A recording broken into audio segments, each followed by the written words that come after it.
குட்கா வழக்கில் ஆவணங்களை பென் டிரைவில் வழங்க முன்னாள் ஆணையர் ஜார்ஜ் உள்ளிட்டோர் தரப்பில் தாக்கல் செய்யப்பட்ட மனுக்கள் சென்னை சிறப்பு நீதிமன்றம் தள்ளுபடி செய்து உத்தரவு.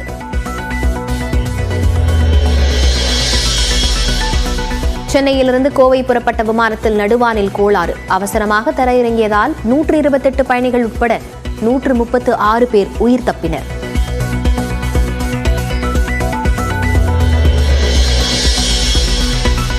நெல்லை மாவட்டம் நடுக்கல்லூர் மற்றும் பழவூரில் டன் கணக்கில் கொட்டப்பட்ட கேரள கழிவுகள் மூட்டை மூட்டையாக கொட்டப்பட்டுள்ள நிலையில் 3 பிரிவுகளில் வழக்கு பதிந்து விசாரிக்கும் சுத்தமல்லி காவல்துறை.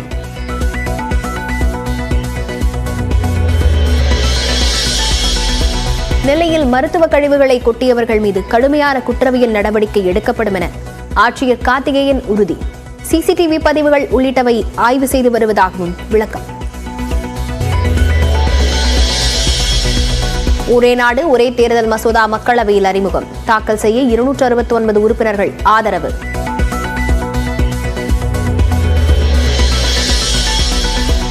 ஒரே நாடு ஒரே தேர்தல் மசோதா நாடாளுமன்ற கூட்டுக்குழுவிற்கு அனுப்பப்பட்டது. எதிர்க்கட்சிகளின் கடும் எதிர்ப்பை அடுத்து நடவடிக்கை. ஒரே கட்டமாக தேர்தலை நடத்த முடியாத நிலையில் ஒரே நாடு ஒரே தேர்தல் என்பது சாத்தியமில்லை. மாநில அரசை கலைக்க தேர்தல் ஆணையத்துக்கு அதிகாரம் அளிக்கும் வகையில் மசோதா இருப்பதாகவும் திமுக எம்பி கனிமொழி குற்றச்சாட்டு.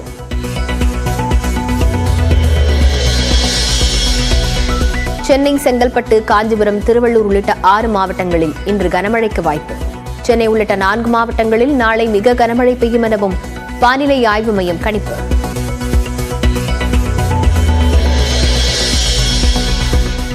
ஈரோடு கிழக்கு தொகுதி காலியானதாக சட்டமன்ற செயலகம் அறிவிப்பு. ஜனவரி அல்லது பிப்ரவரியில் இடைத்தேர்தல் நடைபெற வாய்ப்பு.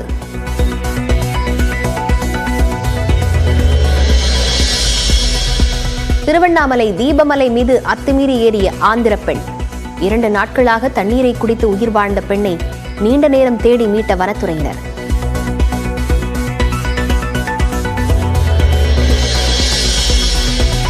புஷ்பா 2 ரிலீஸின் போது நெரிசலில் சிக்கி பெண் உயிரிழந்த விவகாரம். நடிகர் அல்லு அர்ஜுனுக்கு வழங்கப்பட்ட இடைக்கால ஜாமீனை எதிர்த்து உச்சநீதிமன்றம் செல்ல தெலங்கானா போலீஸ் முடிவு.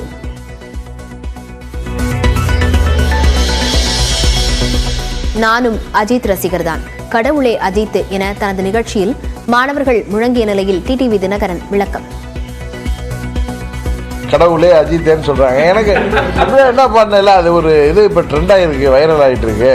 கடவுளே அஜித்ன்னு அது வந்து சோசியல் மீடியாவில் அப்படியான்னு சொல்லிட்டு நான் பேசாமல் இருந்தேன்.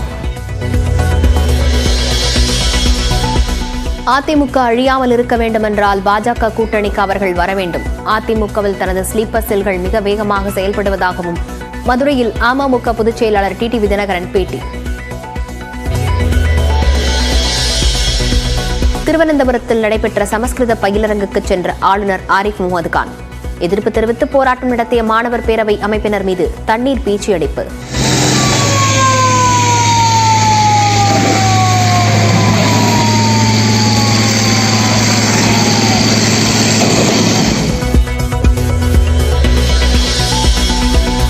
ஆஸ்திரேலியாவிற்கு எதிரான 3வது டெஸ்ட் கிரிக்கெட் போட்டியில் ஃபாலோ ஆனை தவிர்த்த இந்திய அணி.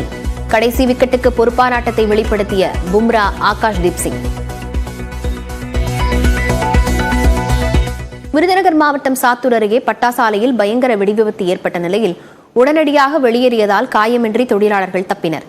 சாத்தூர் அருகே செவல்பட்டியில் ஜெயாகிருபா என்ற பெயரில் பட்டாசு ஆலை செயல்பட்டு வந்தது. கருப்புசாமி என்பவருக்கு சொந்தமான இந்த பட்டாசு ஆலையில் திடீரென பயங்கர சத்தத்துடன் வெடி விபத்து ஏற்பட்டது. இதில் 3 அறைகள் இடிந்து தரைமட்டமாயின. தொழிலாளர்கள் அனைவரும் உடனடியாக வெளியேறியதால் காயமின்றி தப்பினர். தொடர்ந்து பட்டாசுகள் வெடித்து வருவதால் உள்ளே செல்ல முடியாத நிலை இருப்பதாக தீயணைப்பு வீரர்கள் தெரிவித்துள்ளனர். பைக் டாக்ஸியால் வாழ்வாதாரம் பாதிக்கப்படுவதாக ஆட்டோ ஓட்டுநர்கள் போராடி வருகின்றனர். அதே சமயம் ஆட்டோ ஓட்டுநர்களால் அச்சுறுத்தலுக்கு ஆளாவதாக பைக் டாக்ஸி ஓட்டுநர்கள் குற்றம் சாட்டுகின்றனர். இது தொடர்பாக பொதுமக்களின் கருத்து என்ன பார்க்கலாம். ஃபுல்லா 2 வீலர் தான், பைக் டாக்ஸி எல்லாம் பைக் டாக்ஸி பண்ணிடுறாங்க. ஆட்டோக்கு யாருக்குமே வாடகை யாரும் வர்றதில்லை. வந்து எங்ககிட்டயே கேட்டா 20 ரூபாய்க்கு பைக் டாக்ஸியில் போட நீங்க 40 ரூபா கேட்குறீங்க, 50 ரூபா கேட்குறீங்கிறாங்க. ஆட்டோவில் ஒரு 50 ரூபாய்க்கு கம்மியாக நாங்கள் எந்த வாடகை எடுக்க முடியும்? இந்த பைக் டாக்ஸி ஓட்டுறதுலேருந்து கொஞ்சம் என்னோடய வாழ்வாதாரம் கரெக்டாக போயிட்டுருக்குதுங்க. எனக்கு ஒரு சில உடல்நிலை செய்யறதுனால வேலைக்கு சரியாக இது பண்ணது இல்லைங்க. அதனால் வந்து நான் பைக் டாக்ஸியே முழுமையாக நான் ஓட்டிகிட்ருக்குறேங்க. இது ஆட்டோக்கார பிரச்சனைனால வந்து ரொம்ப பாதிக்கப்படுறேங்க. அங்கங்கே வந்தவங்கன்னா மொபைலை பிடுங்குறாங்க, வண்டியை பிடுங்குறாங்க. இந்த மாதிரி ரொம்ப ஒருத்தர் போயிட்டுனாவே 10 பேர் ரவுண்ட் பண்ணிடுறானுங்க. அதனால் வந்து எங்கள் வாழ்வாதாரம் வந்து ரொம்ப பாதிப்பாக இருக்குதுங்க சார். அது 3 பேர் போகிறோன்னா ஆட்டோவில் போவாங்க, ஒரு ஆள் போகிறோன்னா பைக் டாக்ஸியில் கஸ்டமர் கஸ்டமர் போயிட்டு போகிறாங்க. இதில் வந்து அவங்களுக்கு என்ன இதுன்னு தெரியல. கால் டாக்ஸி ஆகட்டும், ஆட்டோ ஆகட்டும், மீட்டர் கட்டணத்தை தாண்டி வசூல் பண்ணின ஒரு விஷயங்கிறது ஒன்று இருக்குது. இதை நம்ம கண்டிப்பாக எடுத்துக்கணும். அப்படி இல்லாத பட்சத்தில் இன்றைக்கி இது வந்திருக்காது. இதனால் வந்து இந்த பைக் டாக்ஸியில் போகிறது சரின்னு சொல்ல முடியாது. ஏன்னா பைக் டாக்ஸியில் போகும்போது ஒரு விபத்து ஒன்று ஆச்சு அப்படின்னா பின்னாடி இருக்கவங்களுக்கோ ஓட்டவங்களுக்கோ வந்து அந்த இன்சூரன்ஸ் கவர் ஆகாதுங்கிறது போக்குவரத்து போலீஸார் வந்து சொல்கிறாங்க. இன்றைக்கி நடைமுறைக்கு வந்ததை வந்து சட்டங்களை கொஞ்சம் கடுமையாக செயல்படுத்தி திருத்தி அதுக்கு உண்டான அவசியத்தையும் புரிஞ்சுக்கிட்டு இந்த அரசாங்கம் வந்து கொஞ்சம் சீர்திருத்தங்கள் கொண்டு வரணும். ஒரு தனிநபர் போகிறதுக்காக ஒரு 10 கிலோமீட்டர் போகிறங்க அப்படிங்கிறதுக்காக ஒரு ஆட்டோவே ஒரு கால் டாக்ஸி எடுத்துகிட்டு போகும்போது அவங்களுக்கு வந்து சார்ஜஸும் அதிகமாக வரும். ப்ளஸ் வந்து ஒரு 10 கார் ஒன்றா ஒரு ரோட்டில் போகும்போது ஏற்கனவே நம்ம குழிகள் வந்து நிறையா சாலைகள் தோண்டப்பட்டு தான் கிடக்குது. அப்போ வந்து போக்குவரத்து இன்னும் அதிகமாக இதாகும். பெஞ்சல் புயலால் பாதிக்கப்பட்டுள்ள காட்டுமன்னார் கோயில் பகுதியைச் சேர்ந்த விவசாயிகளுக்கு ஏக்கருக்கு 25,000 ரூபாய் நிவாரணத் தொகையை தமிழ்நாடு அரசு வழங்க வேண்டும் என அத்தொகுதியின் சட்டமன்ற உறுப்பினர் சிந்தனை செல்வன் தெரிவித்துள்ளார். நிவாரணத்தை விரிவுபடுத்த வேண்டும் என்று வேண்டி கேட்டுக்கொள்கிறோம். அதே சமயத்தில் ஏராளமான ஆயிரக்கணக்கான ஏக்கர் நெற்பயிர்கள் முற்றுமுழுவதுமாக நீரில் மூழ்கி 100 விழுக்காடு மகசூல் இழப்பு ஏற்பட்டிருக்கிறது. ஆகவே விவசாயிகளுக்கு ஏக்கருக்கு 25,000 ரூபாயை நிவாரணமாக வழங்குவதோடு நிலமற்ற விவசாய தொழிலாளர்களுக்கும் நிவாரணம் வழங்குவதற்கான முயற்சியை தமிழக அரசு மேற்கொள்ள வேண்டும் என்று கேட்டுக்கொள்கிறோம். எக்ஸ்பிரஸ் 18 செய்திகள் சிலவற்றை பார்க்கலாம். சென்னை வண்ணாரப்பேட்டை பார்த்தசாரதி நகர் மார்க்கெட்டில் அடிப்படை வசதிகளை செய்து தரக் கோரி வியாபாரிகள் கண்டன ஆர்ப்பாட்டத்தில் ஈடுபட்டனர். 50 ஆண்டுகளாக செயல்படக்கூடிய மார்க்கெட்டில் ஆட்டிறைச்சி, மீன், காய்கறி, பழக்கடை என்று 100க்கும் மேற்பட்ட கடைகள் செயல்படுகின்றன. இங்கு கழிவறை, மின்சாரம் போன்ற அடிப்படை வசதிகள் இல்லை என்று கூறப்படுகிறது. இது குறித்து மாநகராட்சி அதிகாரிகள் எம்எல்ஏவிடம் பலமுறை புகார் அளித்தும் நடவடிக்கை எடுக்கவில்லை என்று கூறப்படுகிறது. இதை கண்டித்து வியாபாரிகள் போராட்டத்தில் ஈடுபட்டனர். அப்போது சில பெண் வியாபாரிகள் சாலையில் படுத்து கண்டன கோஷங்களை எழுப்பினர். புதுக்கோட்டை மாவட்டம் அறந்தாங்கியில் அங்கன்வாடி கட்டட மேற்கூரை பூச்சி இடிந்து விழுந்த சம்பவம் அதிர்ச்சியை ஏற்படுத்தியிருக்கிறது. அறந்தாங்கி அருகே சமத்துவபுரத்தில் இயங்கி வரும் அங்கன்வாடியில் 20க்கும் மேற்பட்ட குழந்தைகள் படித்து வருகின்றனர். மதிய உணவை குழந்தைகள் சாப்பிட்டுக் கொண்டிருந்த போது எதிர்பாராத விதமாக கட்டடத்தின் மேற்கூரை சிமெண்ட் பூச்சி இடிந்து விழுந்துள்ளது.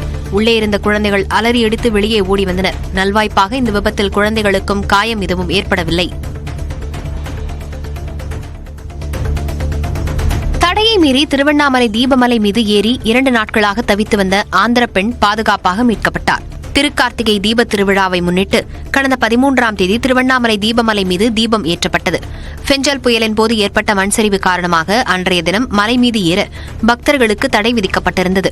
ஆந்திராவைச் சேர்ந்த அன்னபூர்ணா தடையை மீறி கடந்த 14ஆம் தேதி தீபமலை மீது ஏறியுள்ளார். அதன் பின் கீழே இறங்க முடியாமல் அவர் மலை மீது தவித்து வந்துள்ளார். தகவல் அறிந்து வனக்காவலர் ராஜேஷ் அன்னபூர்ணாவை முதுகில் சுமந்தபடி கீழே இறக்கி வந்தார். தஞ்சை மாவட்டம் கும்பகோணம் அரசு மருத்துவமனையில் கர்ப்பிணிகளுக்கான ஸ்கேன் பரிசோதனை மையத்தில் போதிய மருத்துவர்கள் இல்லாததால் பொதுமக்கள் சாலை மறியலில் ஈடுபட்டனர்.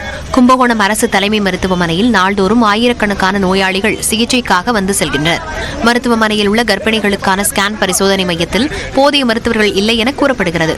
இதனால் கடந்த 4 நாட்களாக ஸ்கேன் பரிசோதனை செய்யப்படவில்லை என கூறி பாதிக்கப்பட்ட பொதுமக்கள் மருத்துவமனை முன்பு சாலை மறியலில் ஈடுபட்டனர்.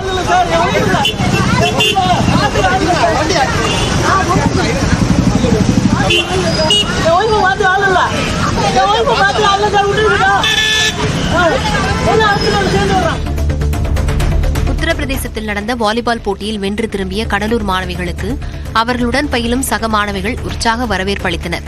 வாரணாசியில் 14 வயதுக்குட்பட்டவர்களுக்கான தேசிய அளவிலான விளையாட்டுப் போட்டிகள் நடந்தன.